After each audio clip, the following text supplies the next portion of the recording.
Before starting the main topic, I want to discuss something more. First of all, I think we must talk about about why we are discussing about this topic. क्यों हम load और training load के बारे में पढ़ रहे हैं, ये जानना बड़ा इम्पोर्टेंट होता है.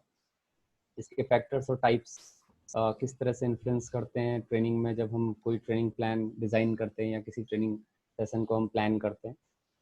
तो शुरुआत में करूँगा कि स्पोर्ट्स ट्रेनिंग की जब भी हम बात करते हैं तो एक एम जो हमारा, जो आप सभी को मालूम है कि स्पोर्ट्स ट्रेनिंग का जो एक इम्पॉर्टेंट एम होता है for achieving the highest possible results in sports competition. और हम जो स्पोर्ट्स ट्रेनिंग में जो भी चीज़ें करते हैं, जो भी प्लानिंग हमारी होती है, जिन भी फिजिकल एक्टिविटीज़ को भी इन्वॉल्व करते हैं, और उसका सिर्फ एक एम होता है कि हम एक सर्टेन टाइम में, सेट पीरियड में हम अपनी स्पोर्ट्स परफॉर्मेंस को अचीव कर पाएँ.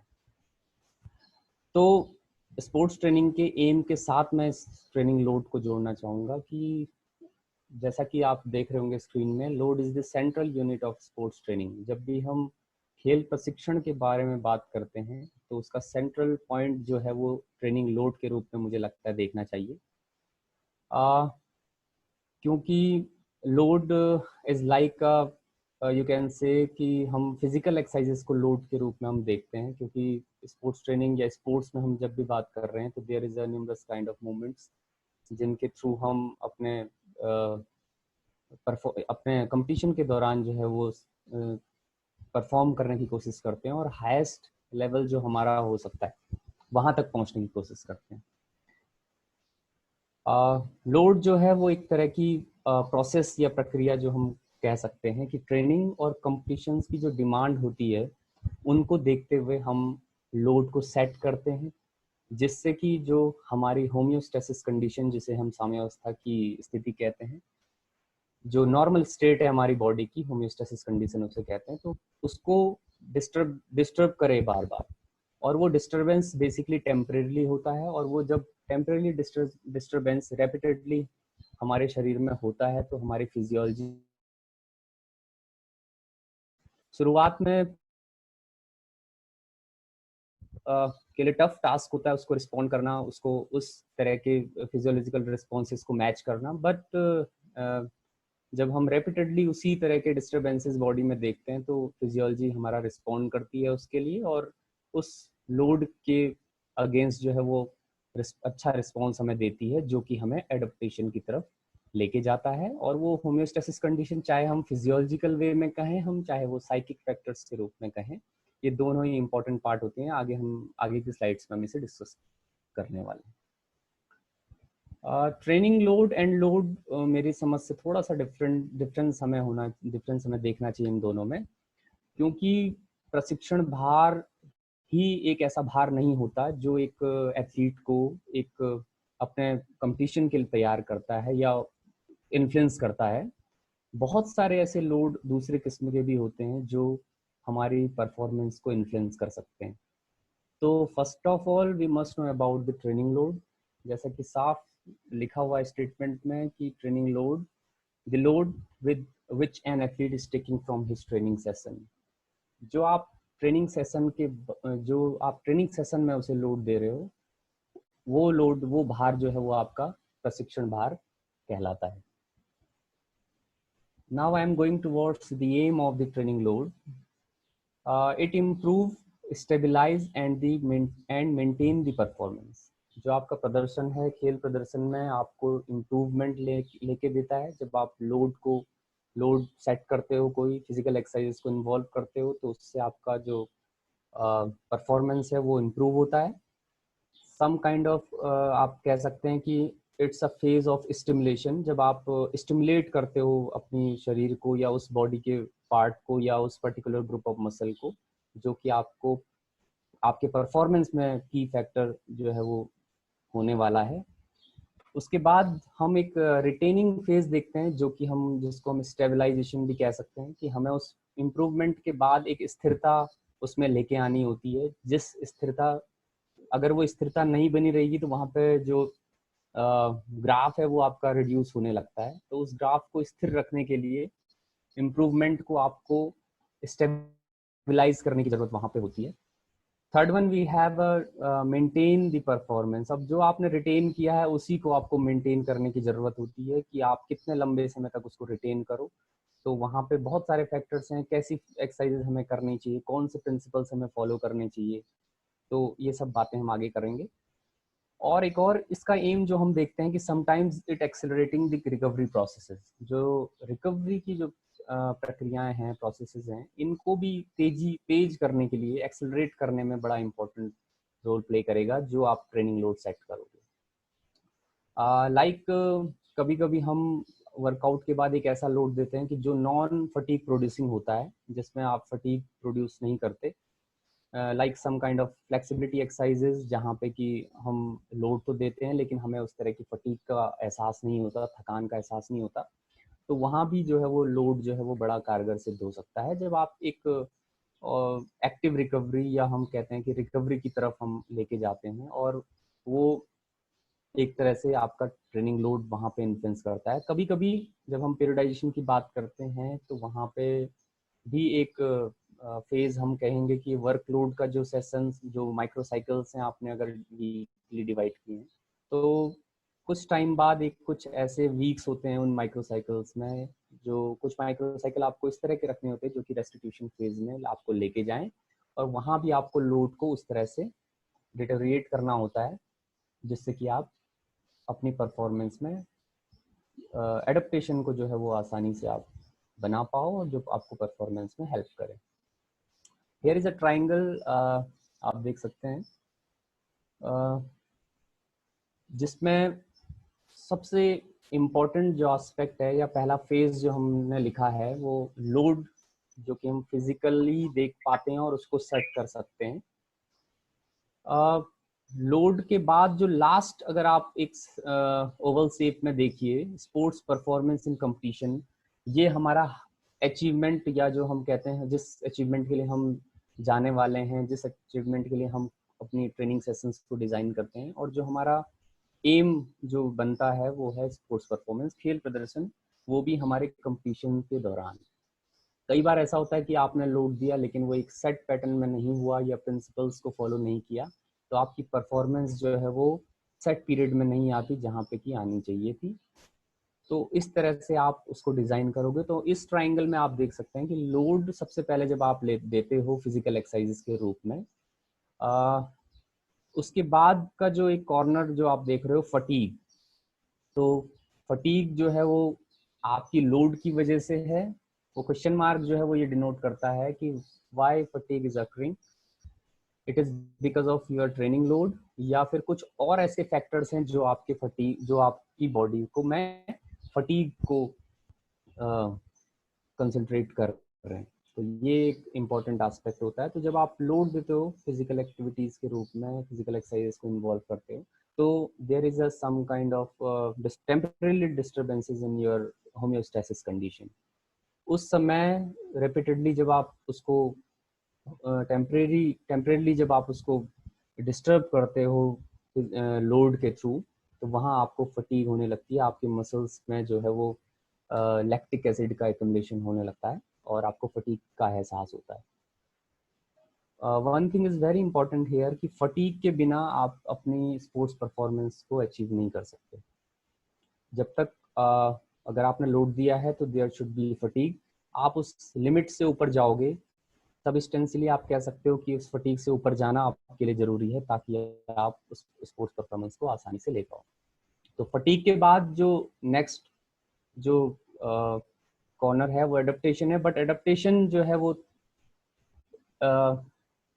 कि जब रेपिटेडली आपने फटीग करवाई और रिकवरी प्रोसेसेस जो है वो बहुत अच्छे से आपने उनको सही पैटर्न में यूज़ किया, अगर आपकी रिकवरी अच्छी थी तो एडेप्टेशन बेहतर होगा। अगर आपकी रिकवरी यहाँ गड़बड़ाएगी तो ये कई बार आपको ओवर ट्रेनिंग या ओवरलोड की कंडीशन में भी लेके जा सकती है। तो रिकवरी शुड बी एडिक्वेट। जिस तरह का वर्कआउट आप करा रहे हो, रिकवरी वहाँ पे बेहतर होनी चाहिए जिससे कि आप जो है वो एडप्ट कर पाओ उस लोड को, आपकी बियर करने की क्षमता जो है वो बढ़े। एंड एट लास्ट जब एडेप्टेशन होता है तो वही एडेप्टेशन का ग्राफ जब बार बार उसी फटीग को, उस लिमिट को क्रॉस करने लगता है, तो then you will reach towards your sports performance, जो कि आपके कंपटीशन पीरियड में आप देखते हो।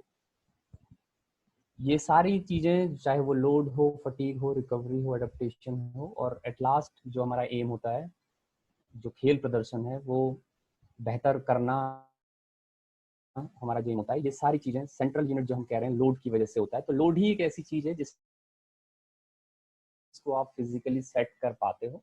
बाकी सारे फिजियोलॉजिकल रिस्पॉन्स आप देख रहे हो, चाहे वो फटीग के रूप में है, चाहे वो रिकवरी के रूप में है। सम काइंड कह सकते हैं कि रिकवरी को आप कुछ एक्सरसाइजेज और कुछ फिजिकल एक्टिविटीज के थ्रू रिकवरी को फास्ट कर सकते हो, लेकिन फिर भी फिजियोलॉजिकल रिस्पॉन्स इनको सब हम कहेंगे, चाहे वो फटीग है, चाहे वो एडेप्टेशन है, और एट लास्ट हमको लोड का इफेक्ट जो है वो हमें स्पोर्ट्स परफॉर्मेंस के रूप में कंपटीशन के दौरान दिखाई देता है।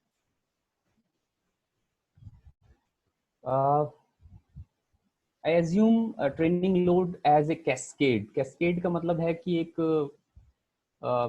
झरने की तरह एक ग्राफ जो है वो आप देख सकते हैं कि इस तरह से लोड जब आप देते हो, और लोड के बाद ये ऐसा सेट पॉइंट है जहां पे आप फटीग करवाते हो उसे, एथलीट को, और उसके बाद एक सर्टेन लिमिट के बाद यहाँ से एडेप्टेशन होना स्टार्ट होता है, जिस फेज को हम सुपर कंपेंसेशन फेज भी कहते हैं। और यही ग्राफ उसके बाद जब हम आप फिर वापस रिकवरी लेते हैं, और देन अगेन यहाँ से जब हम फिर से लोड लेते हैं, और इस तरह के जो ग्राफ हैं वो बार बार हम रिपीट करते हैं, तो हम उस सेट पीरियड में टॉप फॉर्म में पहुंचने में तब जाके सक्षम हो पाते हैं। तो ये ग्राफ जो है वो बड़ा इंपॉर्टेंट आपको याद रखना होगा कि लोड जो है वो इनिशियली आपको देना है, जिसकी वजह से फटीग आपकी बॉडी में हो। फटीग के बाद एडेप्टेशन अगर तब करेगा जब आप फटीग की लिमिट को जो है वो इंक्रीज करोगे। इंक्रीज करने के बाद रिकवरी फेज जब आएगा, तो उसके बाद ये ग्राफ जब बार बार रिपीट होंगे, तब आप धीरे धीरे आगे अपने मेन कंपटीशन के लिए तैयारी करने में आपके लिए आसानी होगी। तो इसमें जैसे लिखा है कि ट्रेनिंग स्टिमुलस के लिए जो रिस्पॉन्सेज हैं, फिजियोलॉजिकल रिस्पॉन्स, वो होने जरूरी हैं, जो कि एलिवेट करेगा आपकी फिटनेस लेवल को, जो कि हम एडेप्टेशन जिसको हम कह रहे हैं, और जो आपकी ट्रेनिंग के दौरान जो टॉलरेंस कैपेसिटी और जो परफॉर्मेंस कैपेसिटी है उसे भी इंक्रीज करने में मददगार होगा। Here we have a types of load. Types of load में जो पहला लोड को मैं दो तरह से क्लासिफाई करना चाहूँगा। पहला जो है ट्रेनिंग लोड, और दूसरा है डिस्टिंक्ट लोड। ट्रेनिंग लोड प्रशिक्षण भार हम जिसे कहते हैं, और डिस्टिंक्ट लोड हिंदी में अगर हम कहें तो बाहरी भार कहेंगे। Firstly I am discussing about training load. Training load मैंने दो भागों में यहाँ बांटा हुआ है, आप देख सकते हैं, outer load and inner load. एक लोड वो है जो हम आउटसाइड, हम जो ऑब्जर्व, जो हम अप्लाई कर रहे हैं, और उसका जो रिस्पॉन्स है, कह सकते हैं फिजियोलॉजिकल रिस्पॉन्स, और we can say psychological response as well, जो हम इनर लोड के रूप में देखते हैं। आउटर लोड में ट्रेनिंग डिमांड्स और कंपटीशन डिमांड्स, दो तरह की डिमांड्स हमारे पास होती हैं, जिनको ध्यान में रखते हुए हम अपने लोड को सेट करते हैं। लोड जो है वो आपकी कंपटीशन के हिसाब से हम सेट करते हैं ट्रेनिंग के दौरान। लाइक कि जब हम, अगर हम ट्रेनिंग, जो हमारा कंपटीशन है उस समय हमें जो हमारी जो कंपटीशन की डिमांड है वो किस तरह की है, उसको ध्यान में रखते हुए, ये सारे फैक्टर्स को कंसीडर करते हुए हमें ट्रेनिंग के दौरान अपने लोड को सेट करने की ज़रूरत है, उसको प्लेस करने की ज़रूरत है। तो मैग्नीट्यूड जो है वो बड़ा इंपॉर्टेंट एस्पेक्ट होता है। मैं बात, एक चीज़ बड़ी इंपॉर्टेंट जो है कि आउटर लोड के रूप में आपको एक ऐसी चीज आप कह सकते हो, जैसे मैंने कहा कि लोड ही एक फिजिकल एस्पेक्ट आप कह सकते हो, जो आप देख पा रहे हो, जिसे आप सेट कर रहे हो, और वही आपके फिजियोलॉजिकल और साइकोलॉजिकल रिस्पॉन्स को इफेक्ट कर रही है। तो आउटर लोड जो है वो आप उसको आपको एसेस करना बहुत जरूरी है। अगर आप उसको एसेस नहीं कर रहे तो आप फिर जो है उसके एडवर्स इफेक्ट फिजियोलॉजिकल या साइकोलॉजिकल लेवल पे देख सकते हो। तो you have to firstly assess the load, कि what kind of consideration, what kind of factors, या व्हाट काइंड ऑफ लेवल जो कि कंपटीशन डिमांड में आपको चाहिए, किस तरह का लोड की कैपेसिटी आपको बिल्ड करने की ज़रूरत है, जो कि आप ट्रेनिंग के दौरान वो अपने एथलीट्स के साथ शेयर करने वाले हो अपने ट्रेनिंग सेशंस के दौरान। कंपटीशन डिमांड में भी कई बार आपको ये सोचने की ज़रूरत होती है। सम काइंड आप कह सकते हैं, जैसे मूवमेंट, जैसे हम कह सकते हैं कि बहुत सारे मूवमेंट्स ऐसे होते हैं जब आप एक्सरसाइज को इन्वॉल्व करते हो, लेकिन it should be considered as the technical और टैक्टिकल फेजेस एज वेल। अगर आप देखो कि कई बार ऐसा होता है कि टेक्निकलिटी के हिसाब से, टेक्निकल और टैक्टिकल फेजेस के हिसाब से भी आपको अपने लोड्स को सेट करने की ज़रूरत होती है। एज एग्जांपल, अगर हम किसी कंपटीशन में जाने वाले हैं तो लोड जो है वो आपको हो सकता है आपकी स्ट्रेटजी और आपके जो टैक्टिक्स हैं उसके हिसाब से आप अपने वार्मिंग अप के दौरान उस लोड को सेट करो, या उस कंपटीशन पीरियड के दौरान जो आप लोड सेट करके रखते हो उसको आप टैक्टिकली यूज कर सकते हो, टैक्टिकली पुट कर सकते हो, क्योंकि आपकी जो स्ट्रेटजी है आपके आने वाले ओपोनेंट के लिए, उस तरह से आपको उसकी कंसिडरेशन को ध्यान में रखते हुए अपने लोड को सेट करना पड़ेगा। ट्रेनिंग डिमांड्स के अंदर जो है वो हम 4 तरह के फैक्टर्स को देखते हैं। First we have physical exercises. जो हम फिजिकल एक्सरसाइजेज हैं वो एक बड़ा इंपॉर्टेंट एस्पेक्ट होता है जो आपको लोड को सेट करने में मदद करता है। जैसे some kind of general exercises, specific exercises, और आप कुछ कंपटीशन एक्सरसाइजेज को भी कह सकते हैं कि वो कौन सी ऐसी एक्सरसाइजेज हैं जिनका जो है वो मैक्सिमम आउटपुट आप देखते हो आपकी परफॉर्मेंस को देखते हुए। तो कुछ ऐसे फिजिकल एक्सरसाइजेस को आप सेट करते हो जिसके थ्रू आपका जो परफॉर्मेंस है वो मैक्सिमम लेवल में पहुंचे। तो फिजिकल एक्सरसाइज एक इम्पॉर्टेंट एस्पेक्ट होता है। मूवमेंट क्वालिटी सेकंड फैक्टर जो हमारे पास होता है कि क्वालिटी ऑफ मूवमेंट कैसा है।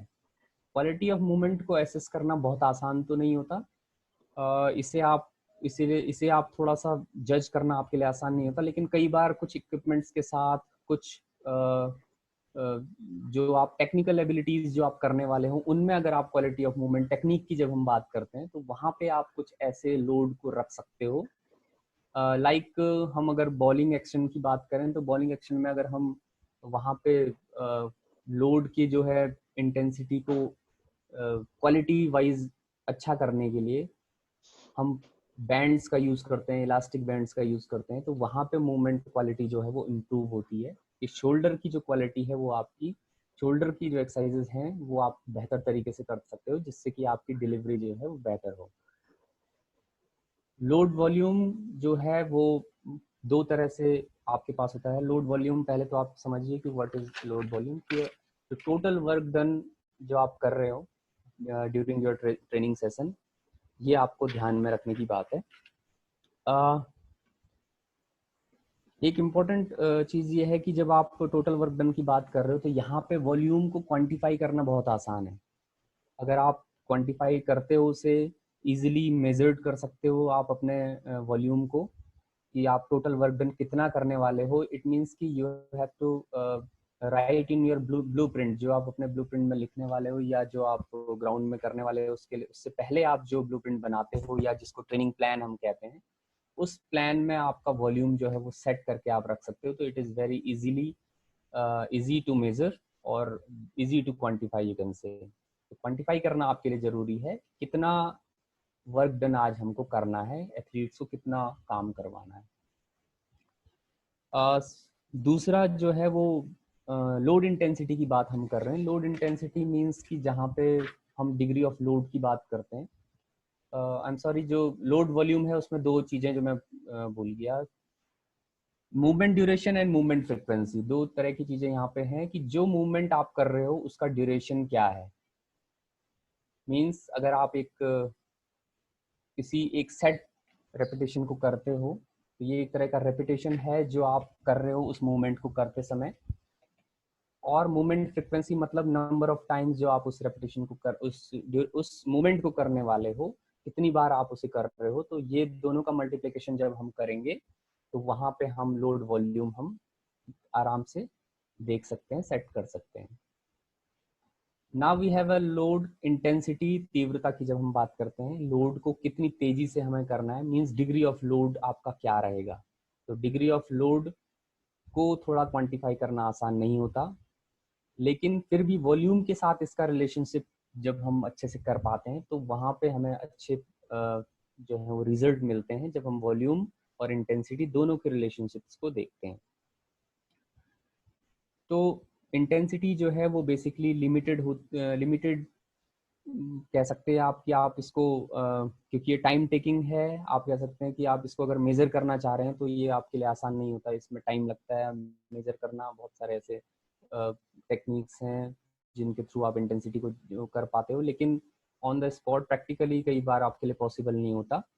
तो यहाँ पे लोड इंटेंसिटी आपके लिए प्रोसेस टू, जहाँ पे आप क्वांटिफिकेशन की बात करते हैं तो इंटेंसिटी को क्वांटिफाई करना थोड़ा सा आपके लिए टफ होता है कि कितना इंटेंसिटी आपको आपने दिया इस लोड के थ्रू, ये थोड़ा क्वांटिफाई करना टफ होता है। लेकिन जब लोड वॉल्यूम और लोड इंटेंसिटी का रिलेशनशिप बेहतर होता है तो वहाँ पे हमें अच्छे रिजल्ट दिखते हैं। Now I am going towards the inner load, जो कि मैं कह रहा हूँ कि आपका जो इफेक्ट है आपके ट्रेनिंग लोड या आउटर लोड का जो इफेक्ट आप देख रहे हो वो इंटरनली आपके बॉडी में फिजियोलॉजिकल और साइकोलॉजिकल रिस्पॉन्स के रूप में आपको कैसे दिखाई देता है। तो वो मैग्नीट्यूड, इन दोनों का मैग्नीट्यूड जो है वो फिजियोलॉजी और साइकोलॉजिकल लेवल के रूप में हमें इनर लोड के रूप में दिखाई देता है, जहाँ हमारे शरीर में बहुत सारे चेंजेस आते हैं, चाहे वो हमारी हार्ट रेट का बढ़ना, पल्सेस का बढ़ना, पल्स रेट जो हमारी बढ़ जाती है। इसके अलावा लैक्टिक एसिड का एक्युमुलेशन होना, कंसंट्रेट करना हमारी मसल्स में, मसल्स की थकावट जो है वो हमें इनर लोड के रूप में दिखती है जो हम आउटर लोड के थ्रू लेते हैं। और some kind of psychological level जिसको हम बहुत बार अवॉइड करते हैं, तो इसलिए मैंने रेड में दिखाया आपको कि you don't have to avoid the psychological response of your body की साइकोलॉजी जो है वो एथलीट की वो कैसे रिस्पॉन्स कर रही है जो आप एथलीट को आउटर लोड के रूप में लोड दे रहे हो, उसका रिस्पॉन्स साइकोलॉजिकली कैसे है, you don't have to avoid. अगर आप अच्छे परफॉर्मेंस उससे चाहते हो तो आपको इस फैक्टर को भी ध्यान में रखना होगा कि साइकोलॉजिकली वो किस तरह से, उसका कंसंट्रेशन है, उसका अटेंशन क्या है, उसकी जो वो क्या वो विलिंगली उस मूवमेंट को कर रहा है जो आप उससे करवाने वाले हो। ये सारी चीज़ें आप उसके बिहेवियर को देख के चेक कर पाते हो कई बार। तो जजमेंट ऑफ लोड में हम इसे आगे डिस्कस करेंगे। तो magnitude of physiological and psychological level जो है वो इनर लोड के रूप में हमें दिखाई देता है। नेक्स्ट जो लोड है बाहरी भार, जैसे हम कह रहे थे बाहर डिस्टिंक्ट लोड, जो कि हमारे जो है वो ट्रेनिंग के थ्रू हम नहीं दे रहे। हो सकता कुछ ऐसा भार है जो एथलीट जो है वो अपने घर से, अपने दूसरे एनवायरनमेंट से जहां आपकी नज़र उस तक नहीं पहुंचती, जब आप एथलीट जो है वो आपके कंट्रोल में नहीं है, बियॉन्ड द कंट्रोल है, तो वो फिजिकल लोड जो है वो डिस्टिंक्ट लोड के रूप में हो सकता है। मे बी कि जो आपका एथलीट जो है वो घर से कितनी दूरी से आता है। अगर आपके सारे एथलीट्स अलग अलग जगह से आने वाले हैं और अलग अलग जगह से आके फिजिकल लोड लेके आप ट्रेनिंग जो है वो एक जैसी उन सारे लोगों को दे रहे हो, तो वहाँ पे जो है वो आप प्रिंसिपल ऑफ स्पेसिफिसिटी का उल्लंघन कर रहे हो, इसका मतलब। तो इस चीज़ को आपको ध्यान देना है कि फिजिकल लोड जो है वो बियॉन्ड द कंट्रोल जो आपके है, जो आप डिस्टिंक्ट लोड के रूप में देखते हो, उसे एसएसबी आपको करना पड़ेगा ताकि आप अपने आउटर लोड के असेसमेंट के दौरान उस लोड को भी, उस फैक्टर को भी कंसीडर कर पाओ। कई बार एथलीट जब स्कूल के बच्चे जब हम आपके पास होते हैं कई बार, तो उस स्थिति में उनका जो एकेडमिक्स के जो एकेडमिक एग्जामिनेशन होता है या दूसरे तरह के कह सकते हैं दूसरी एक्टिविटीज़ में जब वो स्कूल के इन्वॉल्व हुए हैं उस वक्त, और बहुत सारे ऐसे फैक्टर्स हो सकता है, वर्क और फैमिली की जो एक्टिविटीज़ हैं जो जिनमें उनको इन्वॉल्व।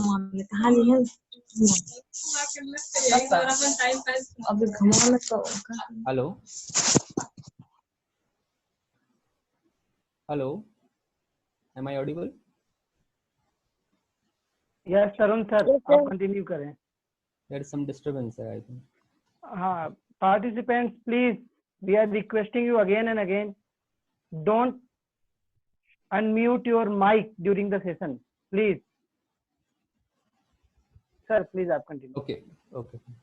तो इस तरह के लोड जो आप देखते हो कि बच्चे जो हैं वो अपने स्कूल का लोड जो उनका एकेडमिक्स का है, कई बार एकेडमिक एग्जामिनेशन के दौरान आप ट्रेनिंग दे रहे हो, तो उस समय भी आपको ये ध्यान में रखना है कि डिस्टिंक्ट लोड के रूप में वो अपने साथ जो लोड लेके आ रहे हैं उससे आपको थोड़ा सा देखने की ज़रूरत है, और उस वक्त आप अपने ट्रेनिंग लोड को जो है वो रिलेटिवली आप उसको कम कर सकते हो अकॉर्डिंगली, कि जिस तरह का लोड वो लेके आता है, चाहे वो फिजिकल लोड है, हो सकता है वो साइकिक लोड हो, उसके एग्जामिनेशन है, वो उस तरफ भी इस समय उसका टेंशन है, तो उस समय आपको उस फैक्टर को कंसीडर करना जरूरी है अपने आउटर लोड को सेट करते समय। Next we have social and financial load, distinct load, जो कि सोशली हम देखते हैं कई बार सोशल एस्पेक्ट जो है वो, जो सोशल स्टेटस है एथलीट्स का वो डिफरेंट होता है हर एक एथलीट का, तो वहाँ पे भी आपको एक चीज़ सोचने की ज़रूरत है कि फाइनेंशियली और फाइनेंशियल स्टेटस और सोशल स्टेटस कैसा है एथलीट का, ये आपको ध्यान में रखने की ज़रूरत है। कई बार जो है एज ए कोच या as a physical education teacher you need to talk with the parents, जो आपके होते हैं एथलीट्स जो होते हैं उनकी पर्सनैलिटी को देख ऑब्जर्व करते या उसके बिहेवियर को ऑब्जर्व करके हम कई बार अंदाजा लगाते हैं कि लोड जो है वो किस लेवल का था, लोड की इंटेंसिटी क्या थी। कई बार हम उसके बिहेवियर के थ्रू भी हम ऑब्जर्व करके उसे उसका जजमेंट कर पाते हैं कि लोड कितना है। By observing symptoms of fatigue, fatigue की सिम्टम्स हम कई बार देखते हैं कि थकान जो लगी है, हो सकता है थकान जो आई है शरीर में, वो हम ऑब्जर्व कर पाते हैं उसे स्वेटिंग के थ्रू, कलर ऑफ स्किन के थ्रू, और मूवमेंट एग्जीक्यूशन, जो वो पहले मूवमेंट जिस तरह के उसके फाइन कोऑर्डिनेशन वो कर रहा था, फाइन मूवमेंट जो वो पहले कर रहा था उस लोड के साथ, अब वो क्या कर पा रहा है या नहीं कर पा रहा है। तो कई बार नहीं कर पाता, इट मीन्स हम ये जज कर लेते हैं कि अब वो थक गया है, ही नीड्स अ ब्रेक, तो उसको ब्रेक देना वहां पे जरूरी है ताकि दोबारा आके वो फिर से उस क्वालिटी ऑफ एग्जीक्यूशन के साथ उस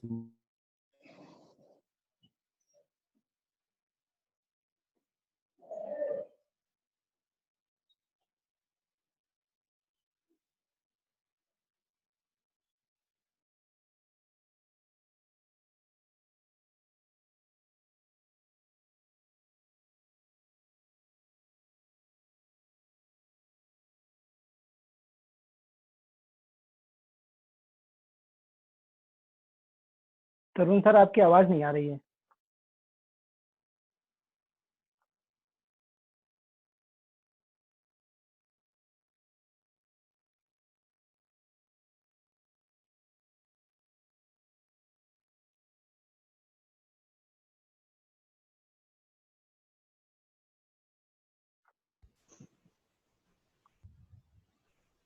मूड और हेलो तरुण। रेडीनेस। यस ठीक है, ठीक, कंटिन्यू।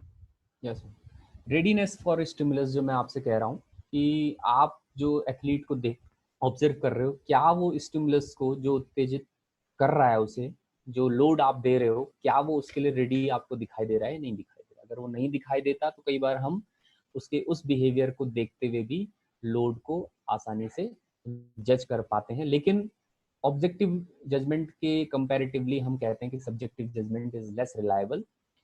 तो कुछ हद तक हार्ट रेट और बॉडी रेट मैं कहूँगा कि एक अच्छा एस्पेक्ट है या अच्छा कंटेंट है हमें, जो हम देख पाते हैं ऑब्जेक्टिव जजमेंट के रूप में। तो आप लोड को जज करो तो उस समय हार्ट रेट और बॉडी वेट का यूज कर सकते हो उस समय, और कई बार आप ऑब्जेक्टिव सब्जेक्टिव जजमेंट पे भी आप जा सकते हो, जिसके थ्रू आपको आसानी से पता चलता है कि लोड जो है वो आप कितना दे पा रहे हैं। तो मेरी तरफ से for me these are the key factors. Also quantification assessment of load, जब भी आप लोड दो तो you have to quantify the load, you have to assess the load कि कितना एक जो ट्रेनी है वो कितना लोड एक वीक में ले रहा है। यू मस्ट क्वांटिफाई, आपको उसको क्वांटिफाई करना चाहिए, एसेस करना चाहिए, ताकि जो है आपका प्लानिंग जो है वो ज़्यादा बेहतर ढंग से आप आगे के ट्रेनिंग सेशंस में उसके लिए कर पाओ। Second, we have a management of training session, कि अगर आप सर्किट ट्रेनिंग करा रहे हो या दूसरी तरह की ट्रेनिंग करा रहे हो, हम देखते हैं कि ब्लूप्रिंट तो हम बना लेते हैं, हम ट्रेनिंग प्लान बना लेते हैं, उसमें हम एक एक ट्रेनिंग सेशन का मिनट टू मिनट सेट तो कर लेते हैं उन सारे एक्सरसाइजेस को, लेकिन उनको प्रैक्टिकली इम्प्लीमेंट करना, टाइमली उनको इम्प्लीमेंट करना, जितना ट्रेनिंग सेशन का टाइम आपके पास है उसको उसमें ही पूरा करना, ये एक बड़ा चैलेंज होता है कोचेस के लिए। तो एक इम्पॉर्टेंट बात यह है कि प्रिपरेशन इज़ वेरी इंपॉर्टेंट। जब आप ट्रेनिंग सेशन में जाओ तो आपका प्रिपरेशन ऑलरेडी होना चाहिए, ताकि जो आपका टाइम जो है वो वेस्ट ना हो, और जितना आपको टाइम मिला हुआ है उस ट्रेनिंग सेशन के लिए उसको आप प्रॉपरली यूज कर पाओ, और एटलीस्ट आप 70 to 80% आपके ब्लूप्रिंट के हिसाब से, आपके ट्रेनिंग प्लान के हिसाब से आप ऑन द फील्ड भी उसको अप्लाई कर पाओ। ये एक बड़ा इंपॉर्टेंट चीज होती है। तो एज ए कोच आपको प्रिपेयर रहना पड़ेगा, प्रिपरेशन होनी चाहिए। अगर आप मैनेजमेंट की बात करो तो we need to find some assistance, हमें ज़रूरत होती है वहाँ पे असिस्टेंस की। तो कई बार ऐसा होता है कि असिस्टेंस आपके पास होता है बेहतर, तो उस स्थिति में भी मैनेजमेंट आपके बेहतर होते हैं, और आप जो लोड आपने जो सेट किया है अपने ट्रेनिंग प्लान में उसको आप इजीली अप्लाई कर पाते हो on the field. Psychic factors, जैसे मैं आपसे कह रहा था कि साइकिक रिस्क से को अवॉइड करने के लिए you need to talk with athlete time to time. अगर आप इन सारी चीज़ों को अवॉइड करना चाहते हो, क्योंकि आप समझ सकते हो कि साइकिक फैक्टर्स को इतना आसान नहीं है एसेस करना, लेकिन अगर आप उसके बिहेवियर और उसके पर्सनालिटी के फैक्टर्स और उससे बात करके, बहुत टाइम टू टाइम उससे बात करके, और ट्रेनिंग के बाद उससे बात करके उसको कैसा महसूस हो रहा है और किस तरह की फीलिंग है और उस लोड का क्या मतलब है, ये सारी बातें अगर उससे डिस्कस करो तो मे बी जो है वो आपके साइकिक रिस्क जो है वो आप अवॉइड कर सकते हो अपनी ट्रेनिंग से। Last one for me, must share information about training plan and its effect. As a coach, जब भी आप अपने ट्रेनीज को सिखाने जाओ तो मुझे लगता है कि you must share about that particular training plan, training component जिसके बारे में, जिसको आप आज करवाने वाले हो, जो एक्सरसाइजेज वो आज करने वाले हैं, what exactly they are developing, वो क्या डेवलप हो रहा है उससे, ये उसका इफेक्ट क्या होने वाला है बॉडी में, या इस तरह के छोटे छोटे आपको, मुझे लगता है कि आपको इंफॉर्मेशन शेयर करना चाहिए एथलीट से, जिससे कि आपको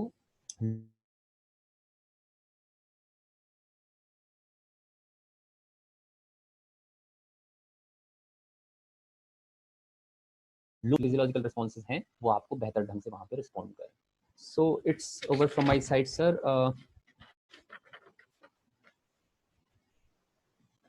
थैंक यू सर। एक और हाँ बताइए। एक और बात मैं इसमें जोड़ना चाहूँगा कि जब भी आप ट्रेनिंग प्लान करो तो ट्रेनिंग प्लान में it should B not monotonous. आपको जो है वो एक्टिविटीज़ को वेराइटीज़ ऑफ एक्सरसाइजेस के रूप में देखना चाहिए, कि जहाँ पे वेराइटी इज इम्पॉर्टेंट। अगर आप वेराइटी नहीं रखोगे तो वहाँ पे जो है वो प्लेट्यू या रिडक्शन का ग्राफ आने लगता है। तो you have to put some variety of exercises in your training plan for avoiding the monotonous program over training, you can say. और कई बार ऐसा होता है कि जब आपके पास यंग यूथ एथलीट्स हैं और आपके पास मैच्योर एथलीट्स के रूप में आपके पास 20 साल से ऊपर के एथलीट्स होते हैं, तो उनमें और इनमें जो फर्क होता है एज का और दूसरे फिजियोलॉजिकल रिस्पॉन्सेज का, इन फैक्टर्स को भी आपको ध्यान में रखना पड़ेगा। वहाँ आप इंटेंसिटी को हाई कर सकते हो लोड की, जहाँ पे आप हाई लेवल एलीट एथलीट्स की बात करते हो, और मॉडरेट लोड के साथ हाई वॉल्यूम के साथ आप कुछ ऐसे फिटनेस कंपोनेंट को डेवलप कर सकते हो वहाँ पे, जब आप पिवटल एज के दौरान, जब हम कह रहे थे, जैसे आप बैलेंस के ऊपर काम कर सकते हो, कोऑर्डिनेशन के ऊपर काम कर सकते हो, फटीग रेजिस्टेंस कैपेसिटी जो है वो यूथ की बेहतर होती है, तो वहाँ पे भी आप एंड्योरेंस की तरफ आप उनको भेज सकते हो, बशर्ते की इंटेंसिटी जो है वो मैक्सिमम ना हो। और एलीट एथलीट्स के लिए, आपके लिए एक होता है कि वो हमेशा आपके लिए जो उसका रिफ्लेक्शन है जो लोड का, वो हमेशा आपको देर में दिखाई देता है, तो उसे जो डिलेड ट्रांसफॉर्मेशन होता है आपके लोड का, वो आपको एलीट एथलीट्स में दिखाई देता है। तो ये आपको ध्यान में रखना है कि यूथ में आपको एकदम से परफॉर्मेंस दिखेगी, एडेप्टेशन दिखेगा, लेकिन आपको उसको कैरी ऑन करने की, मेंटेन करने की या स्टेबलाइज करने की जरूरत होती है। वहीं एलीट एथलीट्स में ट्रांसफॉर्मेशन आपको डिले दिखाई देता है। तो ये सारी बातें जो हैं वो आपको ये ध्यान में रखना है कि लोड हम जब भी दें, पहले हम प्लानिंग जरूर करके जाएं, एसेस जरूर करके जाएं कि लोड जो है वो हम कितना देने वाले हैं और क्या इस लोड का क्या इफेक्ट हो सकता है। Firstly we have to think about these all things. So thank you so much for listening me. Thank you so much. Thank you, Tarun sir. It has been a wonderful session, very well planned and delivered. मुझे उम्मीद है कि बच्चों को बहुत अच्छा